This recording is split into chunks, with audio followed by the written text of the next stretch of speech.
My name is Thad Crow, Planning Director for Nassau County. I welcome you all here. It's great to see you all.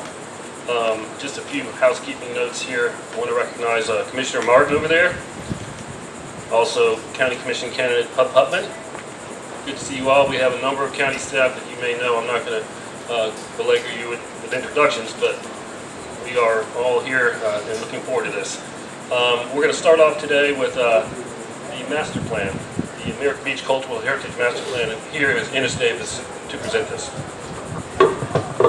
Oh, I'm sorry. I also wanted to say, and this is going to be after everything's done, but when the presentation is done, we're going to have people go to their table of interest, and the colored balloons over here, if I can get this right. The red balloon table is Devin's Rendezvous.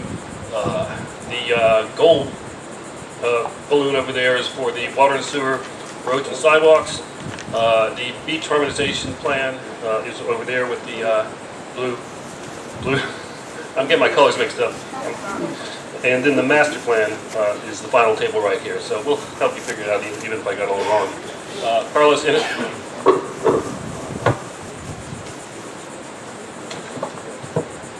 Good morning. It's good to see a lot of familiar faces this morning. Thank you for coming out. As Thad mentioned, the first presentation we're going to share with you this morning is the American Beach Cultural Heritage Experience Enhancement Initiative. So I'm going to kick us off, and then I'm going to pass it over to Ennis Davis to talk us through the recommendations. As you may recall from this plan, this is a plan that we've been working on now for a little bit more than a year. And the scope of this plan was to develop and enhance the American cultural heritage experience, but doing so through the public realm, right? Doing it through parks, natural areas, public spaces, etc. And what that means as it relates to residents is really bringing harmony between history, the modern day, put together with nature. So what was our process for this plan? Well, similar to a strategic plan, we started with reviewing previously completed plans. We never want to work in a vacuum. We also did a lot of public engagement with many of you here in many different forms, through one-on-one interviews, community meeting, focus group meetings. We did a charrette internally with a team based on the findings from those discussions and the findings from the existing plans, and then shared that with the community and continued to refine those recommendations and those ideas with you through this process. Now the report is done and online, so we'd love to get your comments and your review of that, and it would be approved potentially and hopefully in November. And Ennis and I will be at this table here later on to capture any questions or comments you might have about that. So that was our process. In terms of what we've done to date, well, we started again, as I mentioned, with a review of previously completed plans. You may recall that in April we had a kickoff meeting right here, after which we walked the neighborhood with many of you and collected a lot of great information. That was a very productive day. After that, we had a series of interviews with many of you. We had a charrette internally with a team to create some ideas, and we came back to you in various times in August and September to share some of those ideas. We've also had meetings with the Property Owners Association, 2 community workshops, conversations with the BOCC. So we've really done a lot of community engagement to get to the point where we are now. So what did we hear through this process? What were some of the priorities that came out of this process? What we heard was the desire to pave the streets and install sidewalks, so taking care of the fundamental aspects of connectivity within the neighborhood, burying utilities on Gregg Street, looking to make these improvements, but also doing it in a way with grants, trying to minimize the cost of property owners. Also looking to improve Edvin's Rendezvous, support the museum and promote history, all also creating a sense of place for the neighborhood. But the key was doing so in a way that kept tourism focused on this side of the neighborhood, on Burney Park and in the beach, and trying to limit that impact into the neighborhood. It was something that we heard loud and clear. So with that, I'm going to turn it over to Ennis to talk about the recommendations that came out of it. Thank you, Carlos.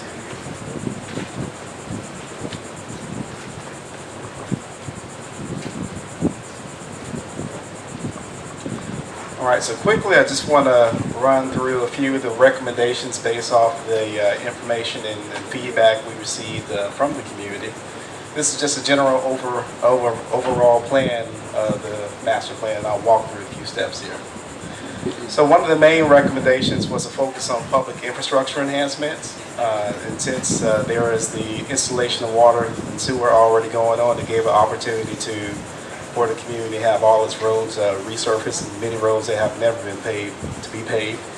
In addition, a number of other recommendations came out of that in terms of traffic calming, finding ways to reduce the amount of traffic that was coming through the neighborhood, as well as looking at things from a resilience perspective in terms of drainage and things of that nature, and even looking into underground and utilities as time moves on.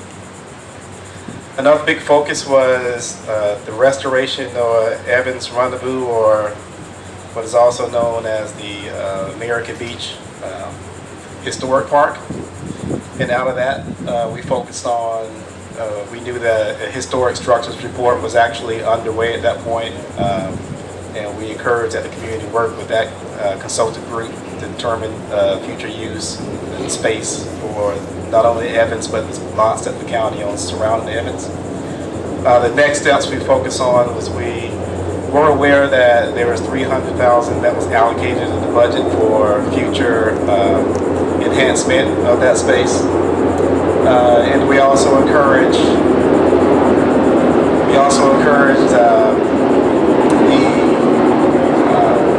the pursuit of additional grant opportunities that could help assist in the restoration of the project. And through that, the next two steps would have been design and permitting and construction. With that focus on pursuit of grants, back in November, I know the county did work on filling an application for the African American Cultural and Historical Grant Program. I actually had an opportunity to sit on the state panel review, and the project was awarded $500,000 from the state to assist in the restorations of Evans. Another big focus was support of the A.L. Lewis Museum, as well as telling the story of American Beach's history and heritage. And two things that came out of that was to look at ways to expand the existing assets at the museum and exhibits there, and to also look at working with the community to establish and install additional heritage markers that pay homage to the history here at American Beach. Something else that popped up during the study was a conflict in future land use and zoning classic designations within the vicinity of Lewis and Gregg Street. So we encouraged, one of the recommendations was to encourage additional work between the community and the county to resolve those zoning conflicts, because there are several structures there that quite frankly are also eligible for the same types of restoration grants and programs that Evans would be. But part of that's going to be resolving what we can and can't do with those spaces. And then the last big thing that came out of this particular study was basically the preservation and protection of American Beach in terms of its sense of place. One of the big things that came out of the study was there was a strong desire to not overwhelm the community with tourism. So one of the things that this particular study looked at was ways to take advantage of public spaces that were already in place that were underutilized, such as Burney Park, and finding ways to activate Burney Park. And so these are just a few examples of similar spaces throughout the southeast here, where communities have activated those spaces to pull some of the through traffic away from other areas within their communities. This is Columbia Beach Park in Hilton Head, South Carolina, and then this is Oceanfront Park down in Jacksonville Beach. So again, just a space like this that maybe there's more picnic pavilions. Maybe there's things that get people to use this parking lot more and access the beach from this point more than other areas of the community. I think that might be it. Oh yeah, one more thing. And so one more thing was in terms of connecting this space to A1A, a big focus was also finding ways to utilize the connection between Burney Road and this space and A1A as opposed to Lewis and Julia Streets. So with that in mind, looking at ways to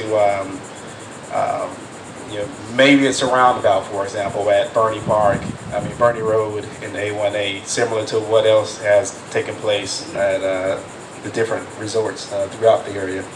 But basically making a stronger connection here to pull more of the through traffic to this area, but also help to activate this particular space in the process. And then last but not least, we did look at a variety of locations for public art. And these are just some of the spots. Again, looking at public art in terms of spaces where there's already activity at. But again, working with the community to determine exactly what that public art would be and where it would actually be located. So in the end, here's just an overall view of pretty much what I just described here. I don't know if you can see the red dot right there. But here, this is actually all American Beach. We do have a National Register Historic District up to the north of American Beach, which is really more residential in nature. But then we also have Burney Park here. And so the thought overall again was to find ways to activate spaces on the edge that may be underutilized to siphon and disperse some of the congestion and traffic in this area, to also enhance the streetscape in terms of paving, water, sewer, underground of utilities, and then also working in terms of preservation with Nana and Little Nana. So I'm going to hand it back over to Thad. I just think our 15 minutes are up. Thank you, Ennis. So before we go to the next speaker, just to remind everybody that the questions to be held to the small groups, because we want to be able to get the experts around each table to listen to your comments and take your questions. So also wanted to mention that there's a suggestion box over by the sign-in table. So if you want to just submit your written comments, it's fine. Paper and pen for that. And also there's going to be a 30-day portal on our website where you can also register your comments and questions, input. Ennis and Carlos will be at this table here for what was just discussed, the master plan. We'll be happy to answer your questions and listen to your comments, of course. Next up, we have, for water and sewer, our consultant, Steve Spratt. Steve? Thanks, Dad, and glad to be here with you all. I am Steve Spratt. I'm the system manager for the Florida Governmental Utility Authority. Always great to be here and just take in the salt air as a native-born, raised Floridian. So I just want to start. I'm joined by our project engineer, one of our best engineers, Teresa Butler. She's going to walk through the particulars, high-level summary of the water and sewer project that we're ready to go on, start on. I just want to quickly introduce who we are, sort of why are we here, what are we doing. In October 2019, Taco Pope reached out to me and just pulled me aside and said, do you think you can help us get this water and sewer project constructed in American Beach? We've been trying for a couple of decades. So I look back on that now, and maybe I answered too quickly, but I said, yeah, I think we can help you do that. So here we are. We are a public authority, first of all. We're not a private company. We're a special purpose government, not a general purpose government. So we're like an airport authority or an expressway authority, and we focus on water and sewer. 80 systems in 14 counties around the state we own and operate, including MacDill Air Force Base in Tampa. So basically, we have all the transparency, accountability requirements that the county and cities do here. After decades of trying, basically we went to work. The county engaged us. In 2020, we had put together the eligibility criteria to position the community to draw some of the biggest state funds for this project. So, for example, a small disadvantaged community, That triggers all kinds of additional funding opportunities. So we had a household income survey. In the state and federal government now, you're designated as that, which can enable special funding for that purpose. We have gotten the project, state paid for design, got it permitted, went out for bid. So through last year, we have basically ready construction. We will award the construction. State funding is in place, and we're ready to get going. By Teresa will talk to you about some of the specifics, but I just want to point out that of about a $13 million project, and the price has gone up since we first started working on this, with construction materials, PVC, petroleum-based products. We've been managed to keep the funding up and the awards up with the funding, but about 80% of this project now is coming from state funds, largely state revolving fund. Part of that is a forgivable loan, meaning it's a loan, but you don't have to pay a portion of it back. I thought that was a really cool idea. And then whatever you do have to pay back is 0% interest because of the qualifying nature of the community. We picked up the first ever allocation of US EPA water quality funding, basically under a small disadvantaged program. The state gets those monies, they pass it down to their choice recipient throughout the state, and this project was picked. Right, so we're about at $11 million in outside external funding. The strategy was always, let's get that assessment requirement, the local share, down as low as we can. And so that's down to close to $2 million, and the county has a plan to fund that. So again, we're ready to go. You'll probably be seeing some activity, mobilization going on in the months ahead, but I'll let Teresa just summarize that activity for you, and then we'll be available to answer any particular questions.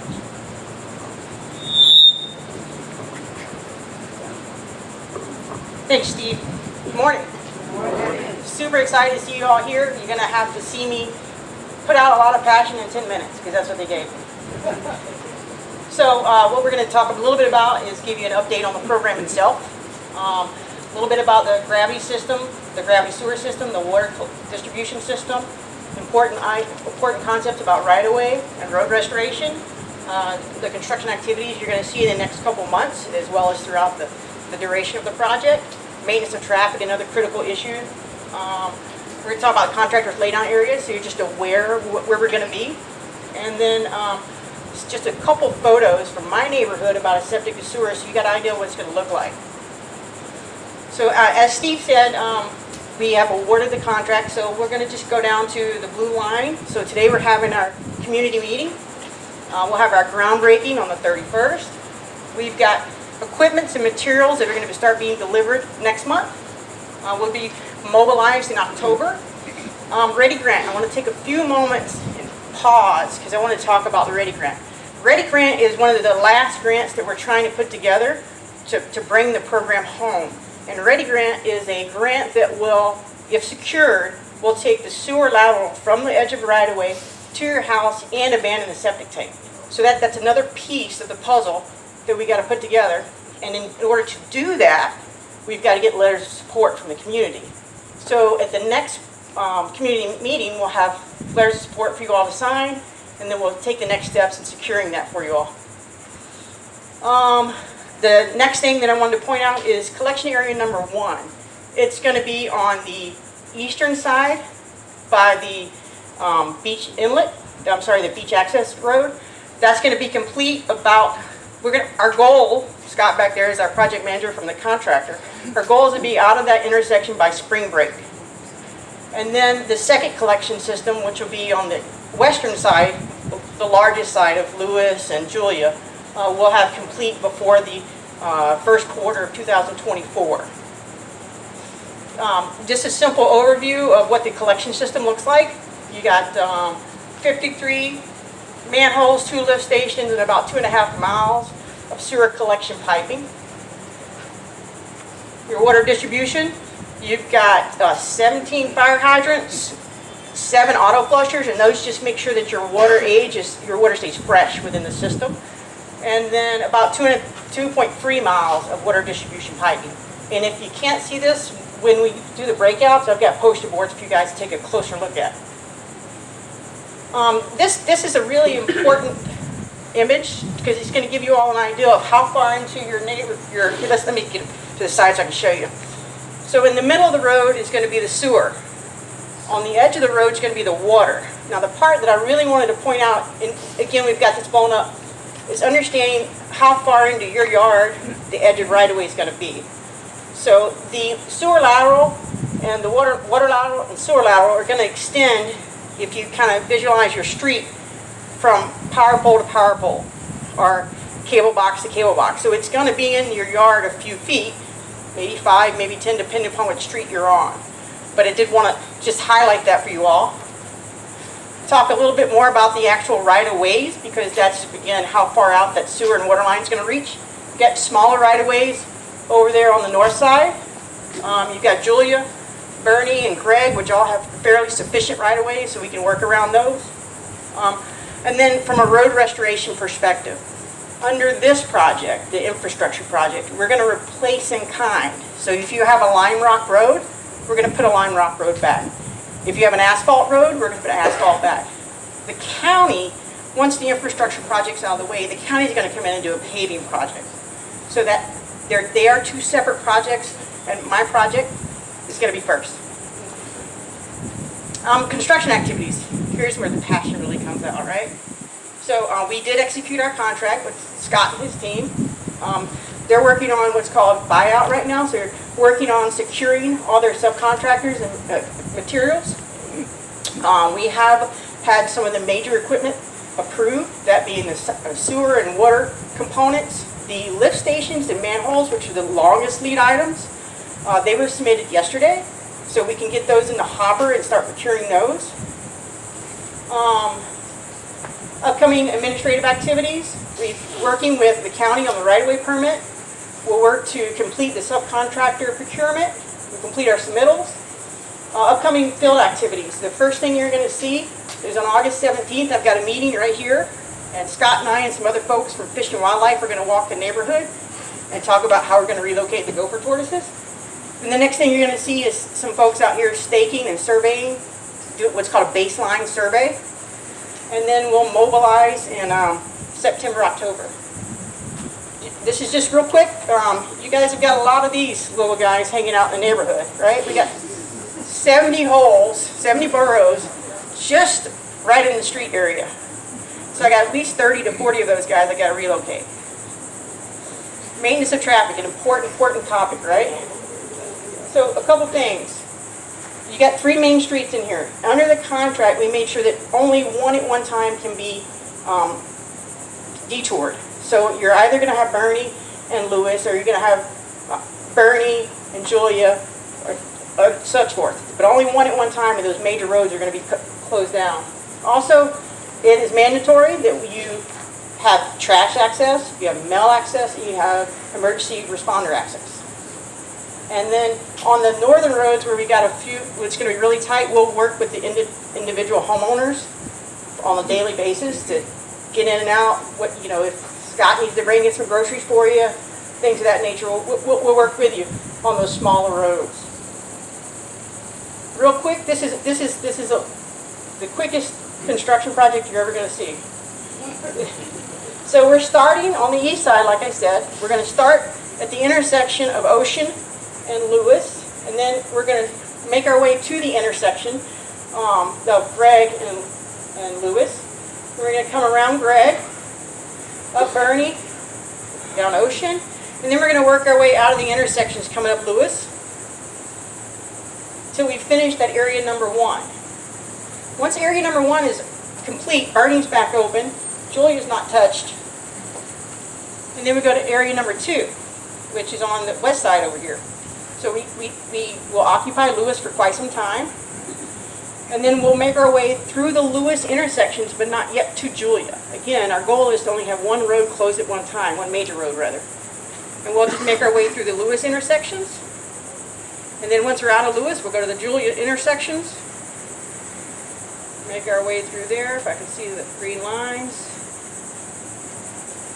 There we go. And that's the quickest construction project you're ever going to see. A couple things just to consider. We will have an office. We're going to have a construction trailer, materials.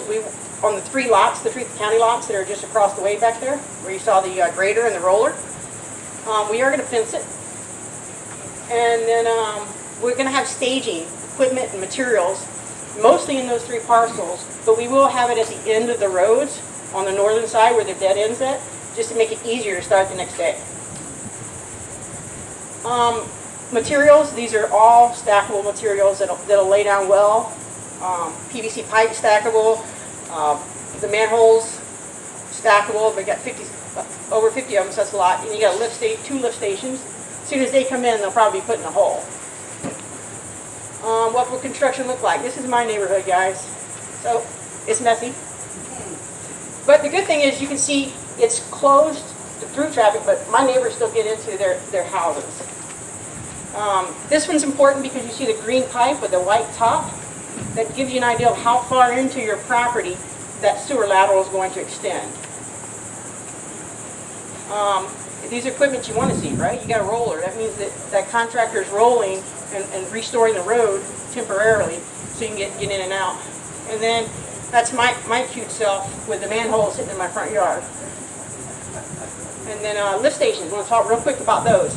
The picture on the right is the lift station up at the firehouse. You're going to get pretty much so that.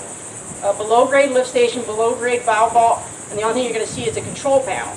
Now what we did is, what we designed is over on the left. Same thing, but we put some landscaping around it, so it's going to look a little bit better. You're going to have some like flushers I mentioned, but what I really want to point out is fire hydrants. So you're getting 17 fire hydrants, but during construction, until the water line is active, they'll be bagged. And that's because we're required to bag them so that a fire truck doesn't pull up to them and think that they can use them. So once the water system is active, they'll take those bags off and you'll have fire protection ready. And then other than that, I don't want to take any more of your time until we meet in the breakout room. Thank you so much. Lisa, a lot of that was hard to see. Just let them know that it'll be posted on the website. It's important. We'll look at it. Thank you, Dan. Thanks, Teresa.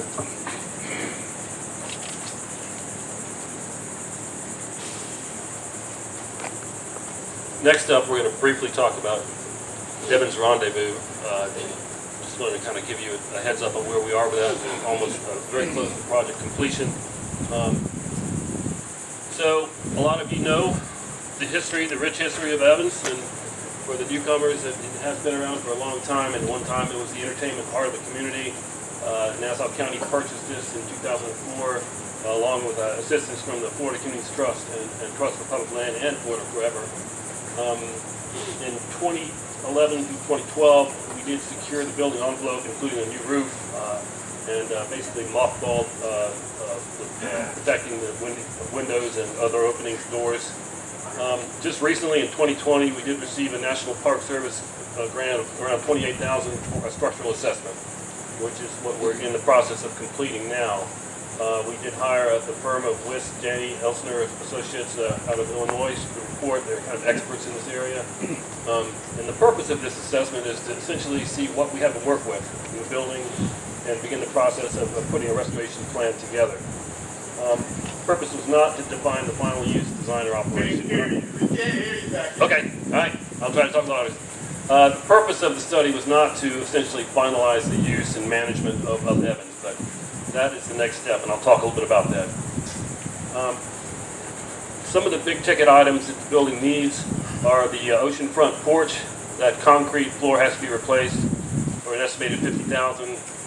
Also, the interior ceilings have to be repaired, replaced, and also one thing we need to investigate is wall cracking and settlement of the building and how that can be addressed.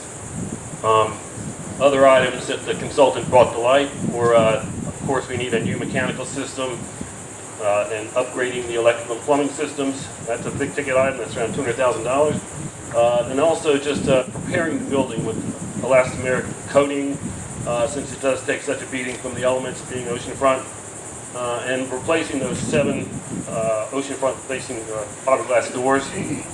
So, next steps. We are in the process, the consultants are finalizing the report, and we're going to, at that point, determine what we need to tackle. What's the extent of the repairs that we need to tackle and handle them in terms of the capital improvement plan and start funding these things. So we did receive a $500,000 African American Cultural Historical Grant Award for structural repairs. So we do have a source of funding to begin repairing the building once we have a roadmap, essentially, of how to proceed. At that point, and I think this is probably the most important point I want to make, is that we will be convening the community. We don't want to do this in isolation. We will be working with the community very closely to determine the use of the building, with the community center. There are certain restrictions, but there's some flexibility of what we can do, but we want to make sure that it's something the community is proud of and can live with. And that's all I have. I wanted to, let's see, who's up, Dave? Me. Mr. J. Robinson, our Parks Director, about the beach harmonization. All right, you guys overwhelmed yet? That was a lot of information here to begin with. So we're going to wrap it up by talking about our beach harmonization project. So we've met with you guys, or had an open meeting here recently about this project. So what this does is, this is a joint venture with the Convention Bureau, where it's a study to be able to bring some harmonization throughout the 7 main beach parks, ranging from all the way to the south end, all the way to North Beach Park, spanning through the county and the city limits. But today's focus is basically for us to talk about what that harmonization would look like here at Burney Park, and what we've learned, what we see is kind of our vision combined with some of the recommendations that were brought in by the community meeting, and kind of where those changes took place. So just to give you a basic overview, so the beach harmonization really focuses on 4 different aspects. Takes into consideration the park amenities, the aesthetic cohesion, the parking, and the environmental protection throughout all the beach parks. So when we look at those, what we really try to do is make sure that there's a basic package that we see at each one of these, by also keeping the culture and the feel for each one of the individual parks. We don't want to come in and make every park, every one of the beach parks cookie cutter, where you walk in and you see the exact same amenity or you see the exact same feel, because we understand and we're sensitive to the fact that each park is going to be completely different. They have a different clientele. Each person is going to a different area for a certain reason. One may be outside amenities where there's more restaurant activities, or just like here at Burney Park, where you see the serenity of it. You know, most people are coming for the nice quiet aspect, the easy-going aspect that you see here, which just has some basic amenities, easy access to the beach, ample parking, and some great cultural history. So when we look at these things, again, we focused on those 4 major aspects, but we also look into the fact of, you know, how can we make each one of these things the most accessible that it can be. Right now, we utilize certain things, such as accessible ramps, Moby mats in certain areas, which we find those to be relatively challenging for management and upkeep, based on an active dune system. So looking for other options that also play into those, what we have available now. The environmental and preservation education. So as you guys know, with the big aspects such as the nano dunes and the ongoing dune system and the turtle population, which we've talked on a little bit throughout the other slides, is how do we bring these new amenities and these upgrades and keep the same impact to the environment without expanding that footprint and taking away from what's already there. The site furnishing families, those are where you see some of the harmonization start coming into play. So if we carry a certain theme of what type of furnishings we have, and we've kind of started that through our Memorial Bench program, is you see a certain style of bench that's kind of carried throughout the different parks, which allows for some continuity. Just if you guys aren't familiar with the Memorial Bench program, so each one of them looks the same. You can take out a in memoriam of someone in your family or some lost loved one, but they'll all look exactly the same. They'll all be the same color pattern. They'll keep going out throughout no matter what park they're in. Passive and active recreation is a big component as well. So finding that perfect blend between what's passive and what's active at each individual park. So just like with this one right here, right now it's more of a passive recreation aspect where you can walk up, you can go out to the beach, you can enjoy a family day, you can enjoy the main gazebo that's out there. But there's really no impact of what else you're going to do out there unless you do it out on the sand. And the site character, the individual signage that takes you from point A to point B, I know you guys have all been to multiple beach parks, and there's 6,000 signs that are sitting out there that tell you a little bit about everything. So kind of going for the way of reducing the number of signage, putting them all in one, and making them kind of continuous throughout the beach parks. We've kind of taken a stance of an online survey. We've gotten a little over 1,000 responses. Each one of them allowed you to be able to offer feedback through the system throughout, but it also allowed you to give some feedback based on the individual location. So what we saw here at Burney Beach Park is 53% of the respondents visit weekly, 21% visit monthly, 77% access by car, but we do have a large contingent that comes by bike or by walk. So coming fresh off of the parkway out there, you do have the bike system, so it allows you to have easy access here. People love that it's less crowded. But it does have some updated facilities, but there is some ability to have more. They enjoy the general beach experience, nice and quiet, sunbathing, fishing, all those type of easy things. And many of the respondents like the existing park, but quite a few would like to see fewer cars on the beach and increased surveillance. So those are two aspects, not necessarily in this scope, but that's the things that have been reached out for as far as the respondents from Burney Beach Park. So when we came into the community meeting, we came with a preliminary concept. So this was the basic preliminary concept. In this concept, and I'll kind of touch on the bases where we see some changes, is at first it called for a reduction of this side entrance, to eliminate that, and to try to focus all driving through that main entrance with a newly formed roundabout that kind of helped with some traffic congestion. It had a new drop-off area, it had a playground aspect, had some new landscaping, and then some addition of some new gazebos throughout, because that's one of the things we've heard is people want more aspects to be able to gather, be able to have family functions outside of the beach area as well.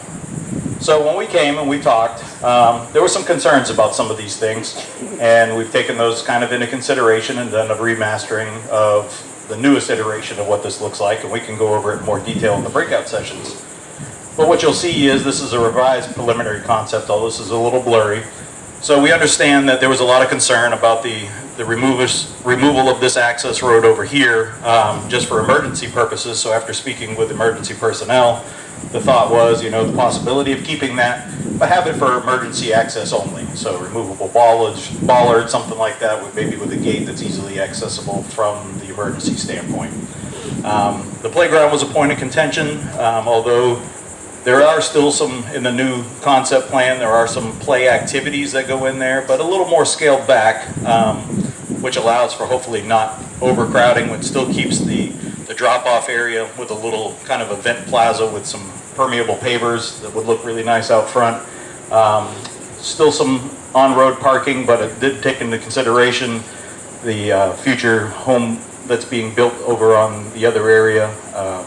It does have the addition of some individual gazebos that allows for more gatherings, but for the most part, it just keeps the basic infrastructure, just kind of updates the look of it and gives it a little better flow. So that's us as far as the beach harmonization side. I'm going to hand it back to Mr. Thad. Hopefully we get a lot of you guys over at our booth. We can talk about this in a little more detail. Thank you, Jay. So we're going to move into the second part of our presentation, which is going to be to listen to you and try to answer your questions. Again, the tables are all topics at the table, so you can float, you can go to whatever one you want and move down the line, but we're here to listen to you and answer any questions that you have. Thank you.